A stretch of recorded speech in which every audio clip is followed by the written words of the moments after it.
2024년 11월 15일. 나 강민수는 서울대학교 병원 장례식장 앞에 멍하니 서 있었다. 65세. 택시기사로 40년을 살았다. 아니, 살았다고 생각했다. 아내 수진의 관 앞에서 나는 울지 않았다. 울 수가 없었다. 6개월간의 투병 끝에 그녀는 떠났다. 췌장암 사기. 의사들도 기적이라고 했다. 보통은 3개월을 못 넘긴다고. 아버지 이제 들어가셔야죠. 아들 준호가 내 팔을 잡았다. 35세, 키 178cm의 깔끔한 정장 차림. 서울대 로스쿨을 나와 대형 로펌 정의법률사무소에서 일하는 변호사. 내 자랑이었다. 아니, 자랑이었다고 생각했다. 준호야, 내 아버지. 너는 행복하냐? 준호는 잠시 당황한 표정을 지었다. 무슨 말씀을? 아니다. 괜찮다. 장례식장에는 생각보다 많은 사람들이 왔다. 수지는 성격이 좋았다. 동네 사람들, 교회 사람들, 준호의 친구들까지 모두가 좋은 사람이 떠났다고 말했다. 그런데 장례식이 끝나갈 무렵 수진의 동생 은희가 조심스럽게 다가왔다. 잠깐 밖에서 얘기 좀 할까요? 밖은 추웠다. 11월의 찬바람이 뼛속까지 파고들었다. 은희는 떨리는 손으로 두꺼운 봉투 하나를 내밀었다. 이게 뭡니까? 수진이가 한 달 전에 저한테 맡겼어요. 자기가 죽으면 형부한테 꼭 전해달라고. 편지입니까? 네. 그리고 은희는 울먹였다. 형부 미안해요. 저도 몰랐어요. 정말 몰랐어요. 불길한 예감이 들었다. 손이 떨렸다. 봉투가 무겁게 느껴졌다. 언니, 뭘 몰랐다는 겁니까? 그냥 읽어보세요. 저는 이만 가볼게요. 은희는 돌아서며 흐느꼈다. 나는 그 자리에 서서 봉투를 뜯었다. 안에는 편지 한 장과 낡은 사진 2장이 있었다. 사진을 먼저 봤다. 첫 번째 사진은 젊은 시절의 수진과 낯선 남자가 웃으며 찍은 투샷이었다. 뒤에 1990.03 15라고 적혀 있었다. 1990년. 우리가 결혼한 지 2년째 되던 해. 두 번째 사진은 그 남자가 갓난아기를 안고 있는 사진이었다. 아기의 눈매가 나직었다. 준호였다. 손이 더 심하게 떨렸다. 편지를 펼쳤다. 당신이 이 편지를 읽고 있다면 나는 이미 이 세상 사람이 아니겠죠. 민수 씨, 아니 여보. 당신에게 용서를 구할 자격도 없지만 죽기 전에 진실만은 말하고 가야 할 것 같아요. 준호는 당신의 친아들이 아닙니다. 1989년 봄 당신이 지방에서 택시를 몰며 일주일씩 집을 비울 때가 많았죠. 나는 외로웠어요. 변명이 아니라 고백입니다. 회사 동료였던 박민석. 그 사람과 단 한 번의 실수를 저질렀어요. 그리고 준호를 임신했어요. 처음엔 당신 아이일 거라고 생각했어요. 아니, 그렇게 믿고 싶었어요. 하지만 준호가 태어나고 자라면서 점점 민석을 닮아가는 걸 봤어요. 눈매, 손 모양, 심지어 목소리까지. 당신은 너무 행복해했어요. 우리 아들, 우리 준호라고 부르며 밤낮 일하셨죠. 그 모습을 보면서 차마 말할 수가 없었어요. 민석은 이미 결혼한 상태였고 사실을 알고 나서 두려워하며 미국으로 도망갔어요. 연락도 끊었어요. 나는 그냥 모른 척하기로 했어요. 당신이 준호를 그렇게 사랑하니까 준호한테는 말하지 않았어요. 절대로. 그 아이는 모를 거예요. 미안해요. 정말 미안해요. 40년을 거짓으로 산 여자를 용서해 주세요. 당신은 좋은 사람이었어요. 너무 좋은 사람이었어요. 그래서 더 미안해요. 마이너스 수진 편지를 다 읽는데 10분이 걸렸다. 아니, 10분처럼 느껴졌다. 실제로는 2분도 안 됐을지 모른다. 나는 그 자리에 주저앉았다. 40년이 무너졌다. 그날 밤 나는 집에 돌아왔다. 준호는 이미 와 있었다. 아버지, 식사하셨어요.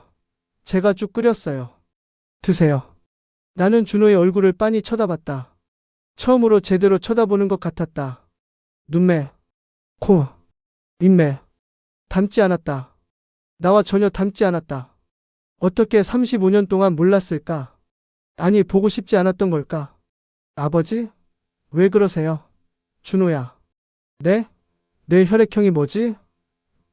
AB형이요. 왜요? 나는 O형이다. 수지는 O형이었다. O형과 O형 사이에서는 AB형이 나올 수 없다. 중학교 생물 시간에 배운 내용이다. 아버지. 아니다. 그냥 그날 밤 나는 잠을 이룰 수 없었다. 새벽 3시 나는 몰래 준호의 방으로 갔다. 그는 깊이 잠들어 있었다. 책상 위에 머리카락 한 가닥이 떨어져 있었다. 나는 그걸 조심스럽게 집어 작은 봉투에 넣었다. 그리고 내 머리카락도 한 가닥 뽑았다. 일주일 후 나는 결과를 받았다. 친자 관계 확률 0% 의사는 조심스럽게 말했다. 강민수 씨와 강준호 씨 사이에는 생물학적 부자 관계가 성립하지 않습니다. 그렇군요. 혹시 다른 검사를 원하시면?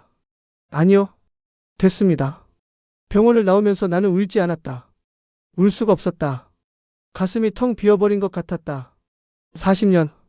나는 40년간 무엇을 위해 살았을까? 1985년 25살에 택시 운전을 시작했다. 고졸 학력에 가진 거라곤 건강한 몸뚱이뿐이었다. 하지만 성실하게 일했다. 아내와 아이를 위해서. 준호가 태어났을 때 나는 하루에 18시간씩 택시를 몰았다. 밀크가, 기저귀가, 병원비. 모든 게 돈이었다. 준호가 초등학교에 입학했을 때 나는 학원비를 벌기 위해 밤 12시까지 일했다. 우리 아들은 대학 꼭 보낼 거야.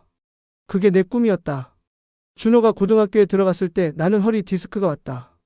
의사는 쉬라고 했지만 쉴 수 없었다. 대학 등록금을 모아야 했으니까. 준호가 서울대에 합격했을 때 나는 울었다. 기쁨의 눈물이었다. 우리 아들이 서울대를, 우리 준호가.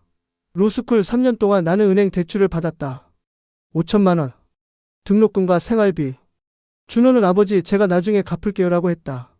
그리고 이제 35살이 된 준호는 대형 로펌에서 연봉 1억을 받는 변호사가 되었다. 그런데 그는 내 아들이 아니었다. 나는 일주일을 고민했다. 그리고 결심했다. 준호를 불러야겠다고. 준호야, 주말에 시간 있니? 네, 아버지. 무슨 일이세요? 할 얘기가 좀 있다. 토요일 오후 준호가 집에 왔다. 고급 정장에 명품 시계. 나는 그가 성공한 모습을 보며 뿌듯해했었다. 과거형이다. 아버지 무슨 얘기세요? 나는 DNA 검사 결과지를 그의 앞에 내밀었다. 이게 뭐예요? 읽어봐. 준호의 손이 떨렸다. 그는 천천히 서류를 읽었다. 그리고 얼굴이 새하얗게 변했다. 아버지, 내 엄마가 편지를 남겼다. 내가 내 친아들이 아니라고. 아버지 저는 그래서 확인해봤다. DNA 검사. 준호는 입술을 깨물었다. 준호야, 솔직히 말해다오. 너 알고 있었니? 긴 침묵이 흘렀다. 아주 긴 침묵. 그리고 준호가 입을 열었다. 네. 그 한마디에 내 남은 세계마저 무너졌다. 언제부터? 20살 때요. 15년 전? 네. 어떻게 알았지? 준호는 고개를 숙였다. 대학교 1학년 때 교양 수업에서 유전학을 배웠어요. 혈액형 유전 법칙. 그때 깨달았어요. 아버지랑 어머니 혈액형으로는 제가 AB형일 수 없다는 걸. 그런데 왜 15년 동안 말을 안 했니? 말할 수가 없었어요. 왜? 아버지가 저를 너무 사랑하셨으니까요. 나는 웃음이 나왔다. 비웃음이었다. 나를 위해서 내 마음을 아껴서 숨긴 거야. 아버지. 준호야, 솔직하게 말해봐. 정말 그게 전부냐? 준호는 대답하지 않았다. 너 나를 진짜 아버지로 생각한 적이 있니? 있었어요. 있었다. 과거형이구나. 아버지 그게 아니라. 됐다. 나가봐. 아버지, 나가라고 했어. 준호는 떠났다. 그리고 나는 그날 밤 처음으로 울었다. 40년 만에 처음으로. 그로부터 일주일 후 나는 우연히 끔찍한 진실을 발견했다. 청소를 하다가 준호의 옛날 노트북을 발견했다. 그가 대학 다닐 때 쓰던 거였다. 고장나서 버리려던 걸 내가 고치면 되지라며 보관해 뒀었다. 호기심에 켜봤다. 놀랍게도 작동했다. 그리고 나는 그의 이메일 계정이 자동 로그인되어 있는 걸 발견했다. 처음엔 볼 생각이 없었다. 하지만 한 통의 이메일 제목이 눈에 들어왔다. 엄마 생부에 대해서. 2019년 5월 3일자. 5년 전 이메일이었다. 나는 클릭했다. 엄마, 오늘 교회 목사님이 용서에 대해 설교하시던데 솔직히 웃겼어요. 용서? 저는 아버지를, 그러니까 강민수 씨를 용서할 수 없어요. 왜 제 진짜 아버지는 미국에서 성공한 사업가인데 저는 가난한 택시기사 아들로 살아야 하죠? 공평하지 않아요. 엄마가 말한 박민석 씨, 저 그 사람 찾아봤어요. 페이스북에서. 실리콘밸리에서 IT 회사 운영하고 있더라고요. 진짜 부자예요. 엄마, 저 그 사람한테 연락하고 싶어요. 제 권리를 찾고 싶어요. 준호야, 엄마 마음도 똑같아. 하지만 지금은 안 돼. 내 아버지. 강민수 씨가 아직 모르잖니? 일단 내가 로스쿨 졸업하고 변호사 되면 그때 생각해보자. 민석 씨한테 연락은 내가 할게. 내가 변호사 되면 미국으로 보낼 수도 있을 거야. 그쪽 회사에서. 조금만 참아. 우리 아들 꿈 꼭 이루자. 나는 계속 스크롤을 내렸다. 더 많은 이메일이 있었다. 2020년 2월 엄마, 어제 아버지가 또 허리 아프다고 신음하시던데 솔직히 짜증나요. 제가 병원비 드릴까 하다가 말았어요.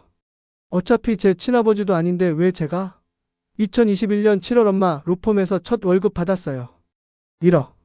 근데 아버지한테 용돈 드려야 할까요? 그냥 제 통장에 모으고 싶은데. 2022년 3월 민석 씨한테 연락됐어요. 저 이제 슬슬 한국 떠나고 싶어요. 아버지 보기가 힘들어요. 가짜 효자 노릇하는 게 너무 피곤해요. 수진의 답장. 준호야, 조금만 더 참아. 민석 씨가 한국 올 거래. 내년쯤. 그때 만나자. 그리고 아버지한테는 잘해. 그 사람 너 진짜 많이 사랑해. 미안하지만 우리가 유리한 입장에 서려면 지금은 참아야 해. 나는 노트북을 덮었다. 손이 떨렸다. 분노가 치밀어 올랐다. 준호는 나를 가짜 효자 노릇이라고 표현했다. 나를 그 사람이라고 불렀다. 그리고 수지는 공범이었다.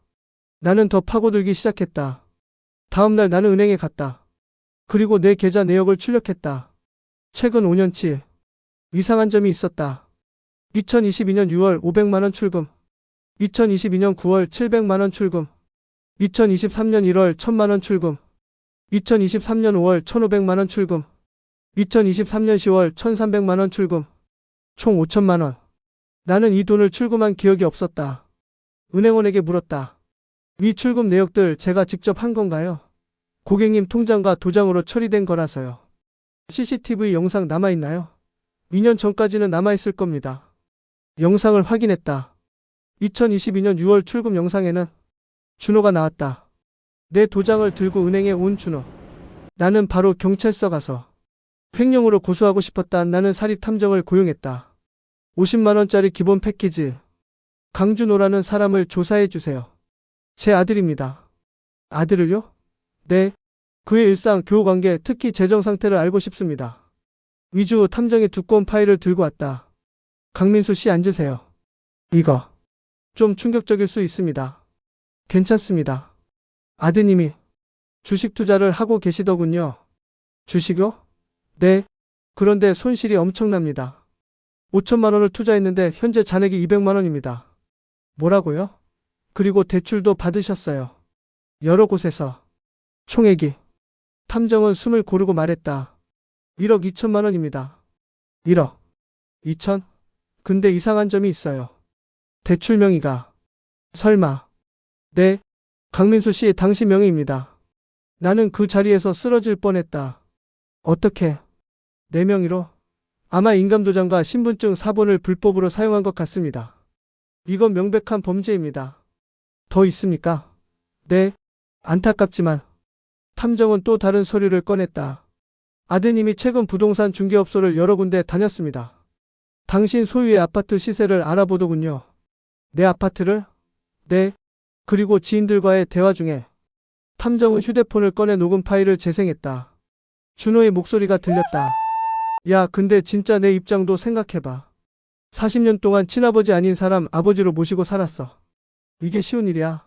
친구의 목소리. 그래도 내 등록금 다 뗀 사람 아냐? 준호 등록금? 그거 투자지. 자기 아들 키우는 거잖아. 근데 나는 그 사람 친아들도 아니었고. 어차피 나중에 알면 충격받을 거 차라리 모르는 채로 사는 게 낫지 않아? 친구 너 진짜 냉정하다. 준호 냉정한 게 아니라 현실적인 거지. 저 사람 재산이라곤 낡은 아파트 하나뿐이야. 3억도 안 돼. 나는 내 생부 찾아서 미국 가는 게 훨씬 낫지. 녹음이 끝났다. 나는 울지 않았다. 더 이상 슬픔이 아니었다. 분노였다. 끓어오르는 분노. 탐정님. 네. 이 사람을 완전히 파멸시킬 수 있는 방법이 있을까요? 탐정은 나를 빤히 쳐다봤다. 그리고 천천히 고개를 끄덕였다. 있습니다. 나는 집으로 돌아와 노트를 펼쳤다. 그리고 계획을 짜기 시작했다. 횡령 고소명예 도용 대출 고소 모든 재산 회수 기부 변호사 자격 박탈 로펌에서의 비리 폭로 생부와의 만남 차단. 모든 희망 파괴 친구 관계 파괴 사회적 신뢰 붕괴 냉정해졌다. 40년간 쌓아온 아버지의 사랑은 사라졌다. 남은 건 배신당한 남자의 분노뿐이었다. 나는 다른 로펌의 변호사를 찾아갔다. 정의법률사무소가 아닌 그들의 경쟁사인 한울법률사무소. 안녕하세요. 상담 예약한 강민수입니다. 변호사는 40대 여성이었다. 이름은 김은정. 앉으세요. 무슨 일로 오셨어요?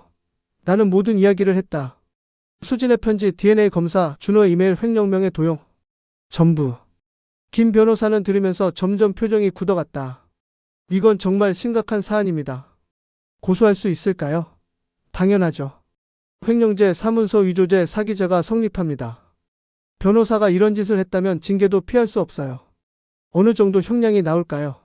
최소 3년, 최대 7년입니다. 그리고 변호사 자격은 영구박탈 가능성이 높습니다. 좋습니다. 진행해 주세요. 그런데 강민수 씨, 한 가지 여쭤봐도 될까요? 네. 아드님을 정말 이렇게까지 하시겠어요?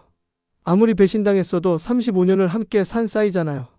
나는 김 변호사를 똑바로 쳐다봤다. 변호사님, 35년이 문제가 아닙니다. 그 아이는 날 한 번도 아버지로 생각하지 않았어요.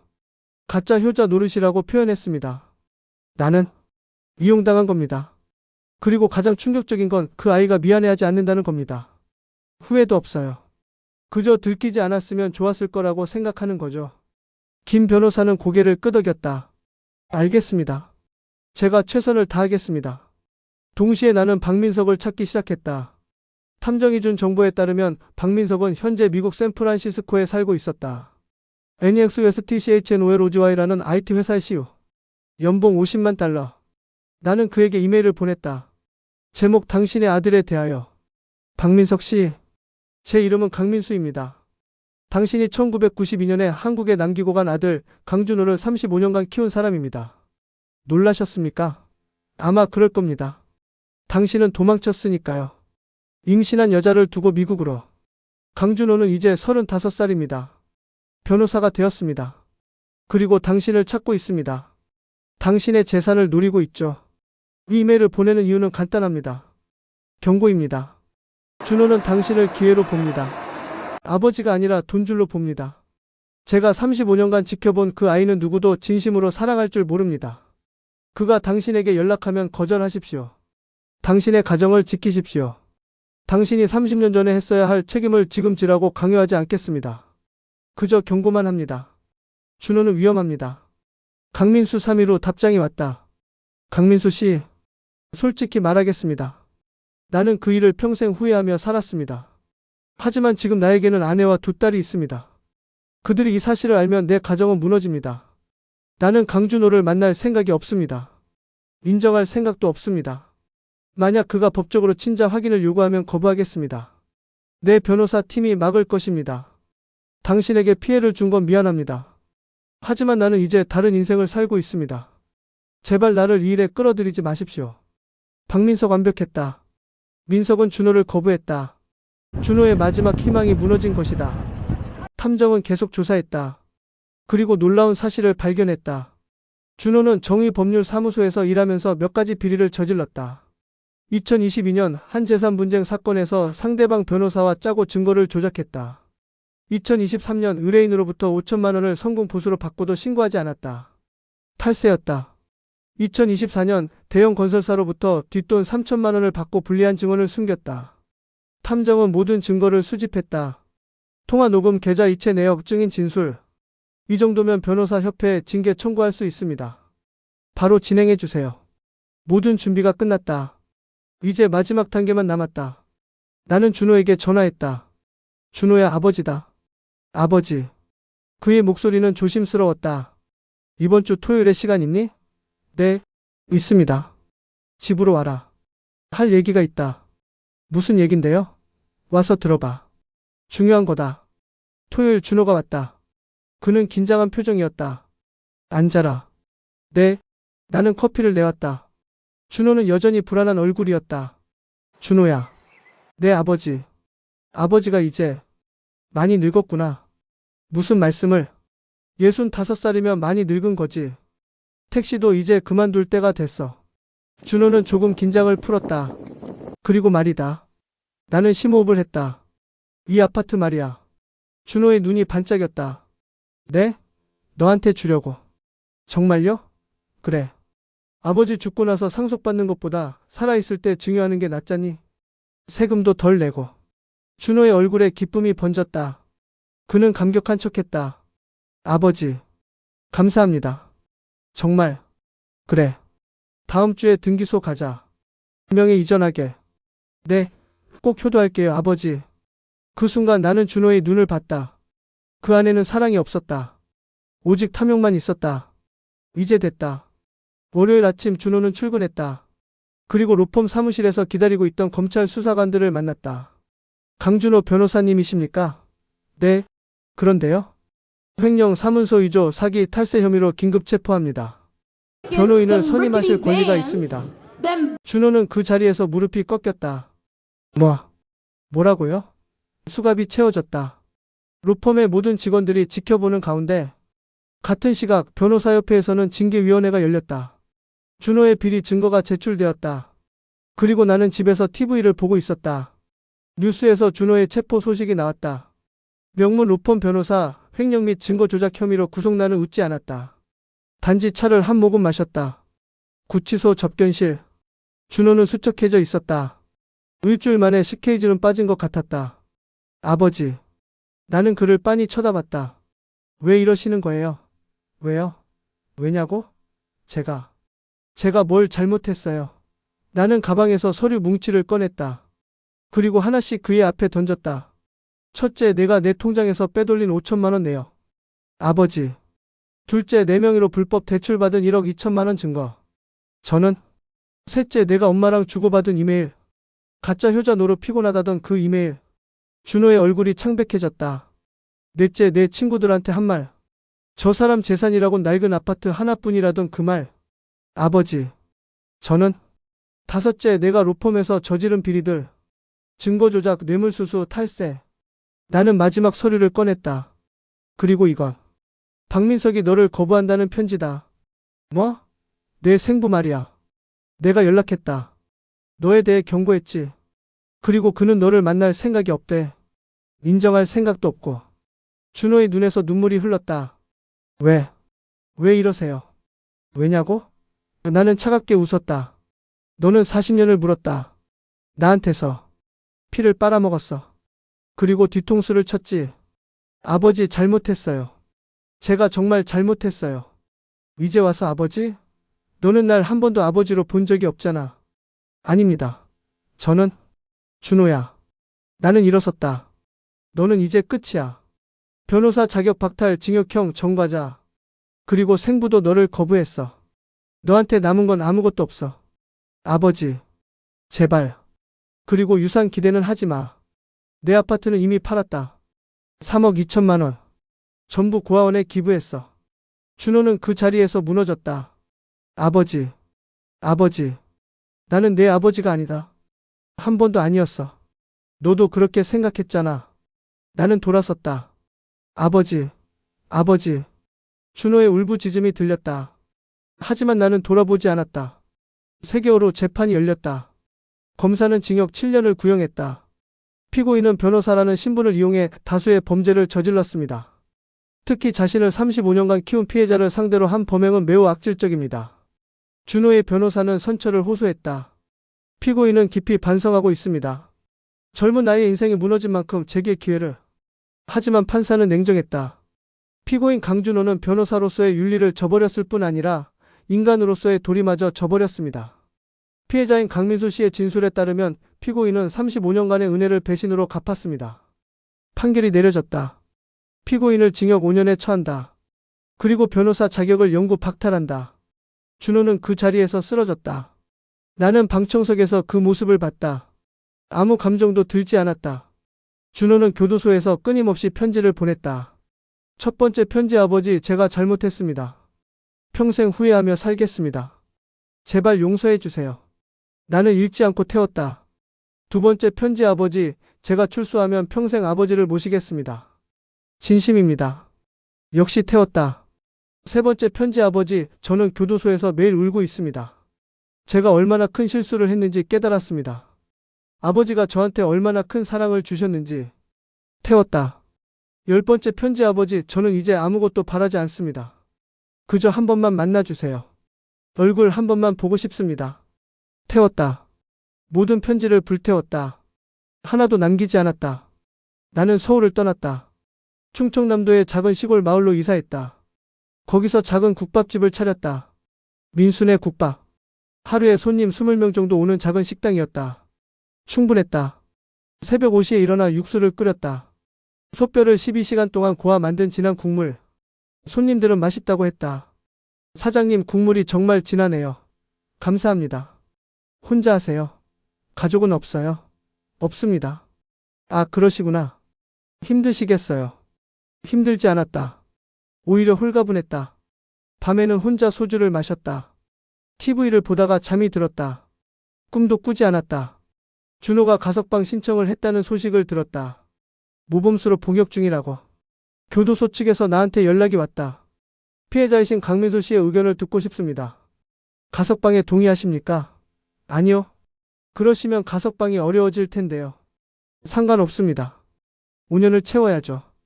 가석방은 기각되었다. 2년이 지났다. 준호가 복역한 지 2년. 나는 처음으로 면회를 갔다. 준호는 완전히 변해 있었다. 머리는 희끗희끗했고 얼굴은 깊은 주름이 져 있었다. 37살이 아니라 50살처럼 보였다. 아버지. 의 목소리는 떨렸다. 잘 지내냐? 네. 건강은? 괜찮습니다. 침묵이 흘렀다. 긴 침묵. 그리고 준호가 입을 열었다. 아버지, 저는 매일 후회합니다. 제가 얼마나 큰 실수를 했는지 알아. 정말 죄송합니다. 나는 그를 빤히 쳐다봤다. 준호야, 솔직히 말해봐. 너는 지금 뭐가 미안한 거니? 네?